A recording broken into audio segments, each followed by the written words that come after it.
সুলেখা রান্নাঘরে। তা চলুন পাটিসাপটা করে দেখাচ্ছি। তো দু রকমের পাটিসাপটা করে দেখাবো। একটা হলো পালং শাকের আর একটা এমনি। তো এইখানে দেখো দুটো বাটি আমার আতপ চালের গুঁড়ো আছে, এইখানে সুজি আছে। আতপ চালের গুঁড়োটা 500 আছে, এখানে 100 সুজি আছে, 50 গ্রামের মতন ময়দা আছে। তো এখানে আমি একটু গুলে রেখে দেবো কিছুক্ষণ। সুজিটা যেহেতু একটু ভিজলে ভালো হয়, আধ ঘন্টা মতন আমি গুলিয়ে রেখে দেবো। সুজিটা ঢেলে দিলাম, প্রথম দিয়ে দিলাম, অল্প একটু নুন দিয়ে দিলাম। এখানে চিনিটা নিয়ে গুঁড়ো করে নিয়েছিলাম, নিয়ে দিলাম 2 চামচের মতন দিচ্ছি, বড় চামচ। মাখিয়ে নেব। আমি জাল দিয়ে নিয়েছিলাম, পুরো 1 কাপ দুধ আমি দিয়ে দিলাম।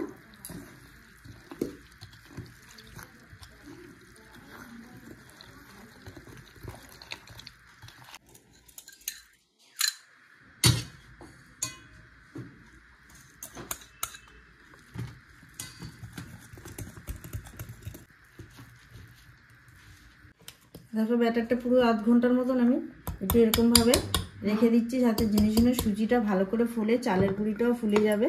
তাই এখানে দেখো আমার পালং শাক হয়েছে, পালং শাকেরও পাটিসাপটা করে দেখাবো। পালং শাকটাকে আমি ভালো করে কেটে নিয়েছি, এবার ধুয়ে পরিষ্কার করে 1 কাপ জল দিয়ে আমি সিদ্ধ করব।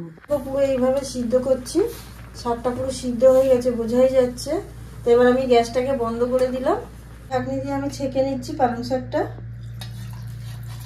দেখো আধ ঘন্টা হয়ে গেছে, কতটা ফুলে গেছে, মোটা হয়ে গেছে। তাই এখানে আমি অর্ধেক দুটো ভাগ করে নিচ্ছি, যেহেতু আমি একটা পালং শাক দিয়ে করে দেখাবো। তা ব্যাটারটা দেখেছো পুরো মোটা আছে। আমি এখানে এবারে পালং শাকের জলটা দিয়ে দিচ্ছি। এরকমই মোটা হবে, বুঝতে পারছো কিরকম হয়েছে। এবার হাত দিয়ে দেখিয়ে দিচ্ছি, চামচের পিছনটা দেখো একদম। তো এবার আমি দেখো কড়াই এখানে চাটু বসিয়েছি, চাটুতে একটু তেল মাখিয়ে নিলাম। আমি 2 হাতা করে দিচ্ছি এইখানে। গ্যাসটাকে সিমেই রেখে দিয়েছি।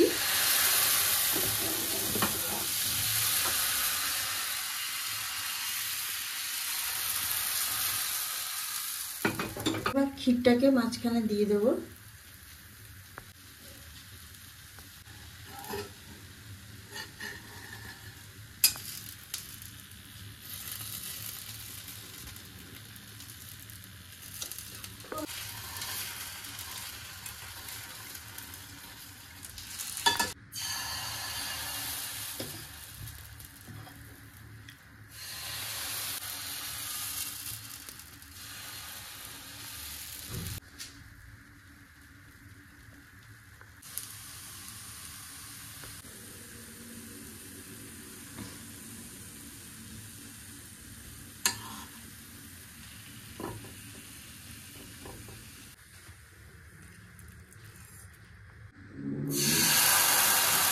এটা সাদাটা করছি দেখো।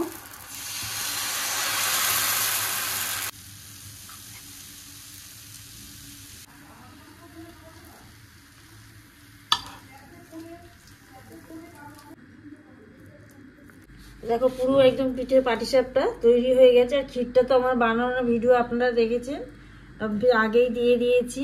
আর খুব সহজে পালং শাক দিয়ে আমি এটা পিঠেটা করলাম পাটিসাপটা। আর একটা হলো সাদা এমনি চালের গুঁড়ো দিয়ে। আর 2 রকম পিঠে বানিয়ে আপনাদের দেখালাম। আর দেখে যদি ভালো লাগে অবশ্যই চ্যানেলটাকে সাবস্ক্রাইব করবে, লাইক করবে, কমেন্ট করতে ভুলবেন না কিন্তু।